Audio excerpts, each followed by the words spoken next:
Oh, ternyata si Dalang ingin bertemu Dede untuk minta Dede jadi saksi biar kasusnya NM jadi P21. Nanti ada proses bergening gitu, LP-nya dicabut kalau Dedenya mau bersaksi. Tapi ternyata si Dedenya menolak, nggak mau, nggak mau, nggak mau. Tidak semudah itu kan untuk menghancurkan seorang Nikita Mirzani.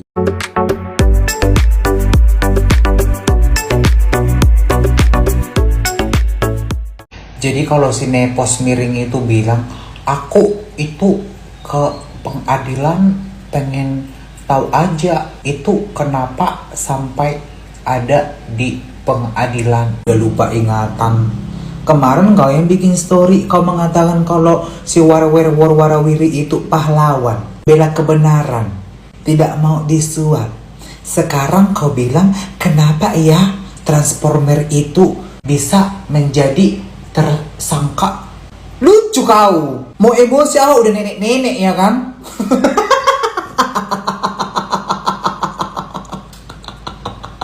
Banyak kali cerita kau. Tenang hidup kau. Namaste. Jangan kau bilang namaste tapi kelakuan kau kayak pantek. Kenapa waktu zamannya si Nikita Mirzani setiap dia berseteru sama orang-orang, termasuk sama si Sahrul, termasuk sama Bunda Korla, termasuk sama orang-orang, bencong kau diam aja, nggak aja maju kau ke depan, nggak ada kau bersuara. Tapi giliran sirkus endegeng, abu-abu, ular, landak, biawak, belut, ibu sama si Nikita Mirzani, kau ikut bersuara muncung kau kan. Orang-orang udah bisa menilai kau. Kau cuci tangan, pura-pura nggak tahu, pura-pura lupa, padahal kau semua di balik itu. Kaulah produsernya, kaulah pengarang ceritanya, kaulah yang menggerakkan. Tidak ada aku pernah bermimpi untuk jadi artis. Aku udah punya bisnis, beda sama kau yang selalu huru hara. Tapi hari-harinya kau huru hara, menciptakan huru hara sendiri kau, imajinasi kau, dongeng kau. Memang bikin emosi kali kau putih. Yo. Makanya jangan kebanyakan miring. Nenek-nenek ini terancam 10 tahun penjara atas pidana Undang-Undang ITE. Iya, jadi NM udah bikin laporan sama pengacaranya buat ngelaporin si Abu-Abu Silver. Nah, Abu-Abu Silver, lo siap-siap aja deh. Karena barang bukti rekaman itu sudah disebarluaskan di sosial media dan itu mengganggu reputasinya NM. Ya jelas lah rekaman itu merugikan sekali buat NM. Dede katanya apa? Itu kan rekaman sebagai bukti ke kepolisian. Ya boleh aja sebagai bukti antara pelapor dan kepolisian aja, nggak perlu ke sosial media. Jadi siap-siap aja nih buat Abu-Abu Silver nih, pakai krim mata nih, biar nggak hitam banget bau matanya. Atas permintaan Nikita Mirzani kepada saya untuk saya mewakili Ismail Marzuki atau Mahil membuat pengaduan atau laporan dugaan tindak pidana melakukan perekaman tanpa izin, di mana yang kami laporkan itu yang paling inti dalam laporan saya itu adalah objeknya. Objeknya itu adalah ada seseorang yang merekam tanpa seizin orang yang direkam dan hasil rekaman itu disebarluaskan. Tanggalnya biar saya nggak salah 16 April. Jadi di dalam itu kita memang sengaja untuk membuat bidik supaya bisa kemana-mana untuk dilakukan proses. Yang terpenting itu adalah objeknya. Objek yang kita laporkan itu adalah adanya perbuatan melakukan merekam percakapan seseorang tanpa izin daripada orang tersebut. Ada berapa sih Bang yang dilaporkan?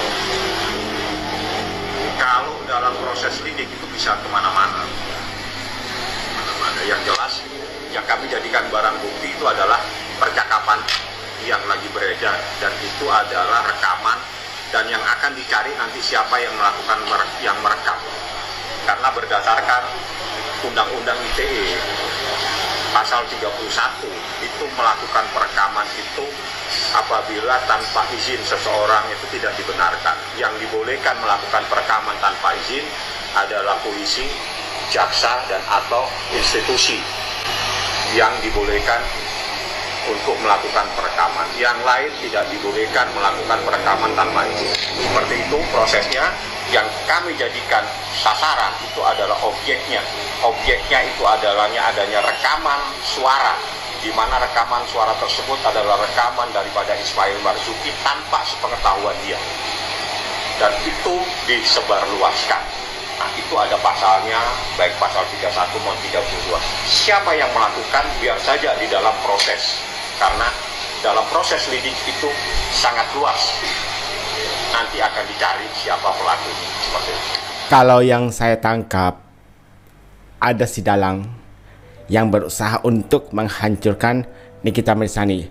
Setelah ini saya akan membahas tentang si Dalang. Bagaimana alur proses si Dalang ini sampai akhirnya Nikita Mirzani ditetapkan menjadi tersangka. Tapi mereka lupa satu hal, bahwa barang bukti yang mereka pakai untuk menjerat Nikita Mirzani adalah barang bukti yang melawan hukum. Dan saya punya pemikiran seperti ini. Kenapa mereka menyebarluaskan rekaman tersebut ke media sosial? Harapannya biar publiknya nanti yang ngefans sama Nikita Mirzani, yang suka sama Nikita Mirzani, berbalik menjadi membenci Nikita Mirzani. Oh, ternyata Nikita Mirzani pemeras ya. Bukti rekamannya sudah ada, tapi mereka istilahnya menggali lubang sendiri, menggali kesalahan mereka sendiri. Ada undang-undangnya, tidak boleh merekam tanpa seizin seseorang yang ada di dalam rekaman tersebut. Dalam hal ini Mail, Dr. O, Dede, dan yang lainnya. Ada seorang netizen yang bernama Bunda Paulina yang menjelaskan kronologis dari si Dalang sampai akhirnya Nikita Mirzani ditetapkan menjadi tersangka. Tapi pada akhirnya mereka song. Kita lihat ilustrasinya seperti apa. Sebelum dapat nomor WA atau handphone dari NM. Halo, minta nomor WA-nya si Anu dong. Buat apa?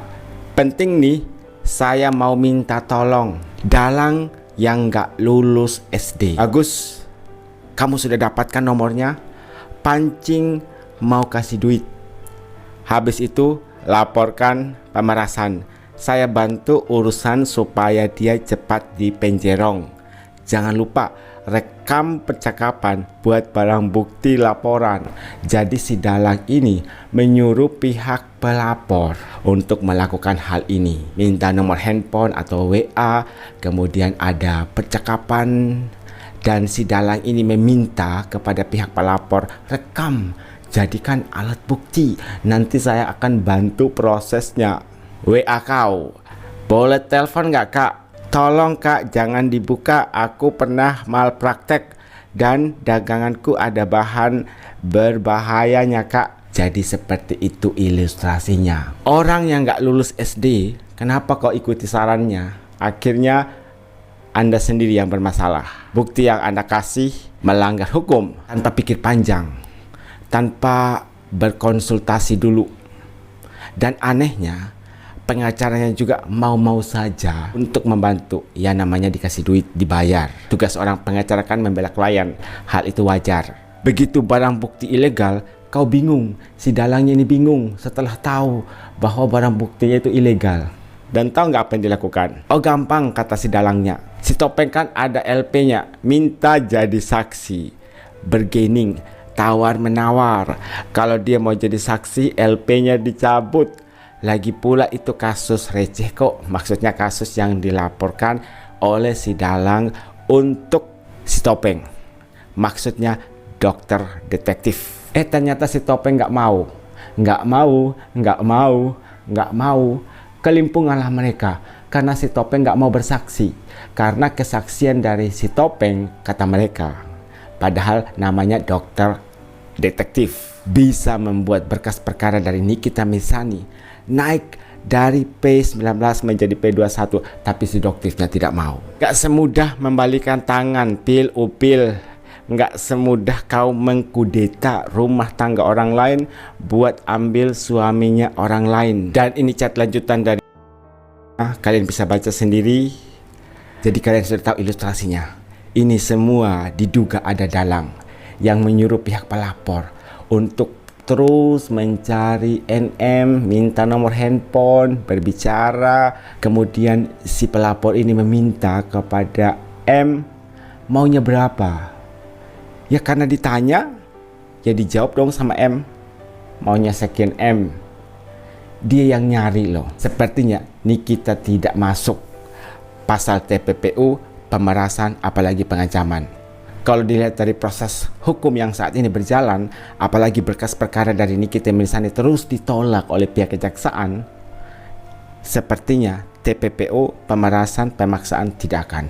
Ya sebentar lagi lah Nikita Mirzani akan bebas.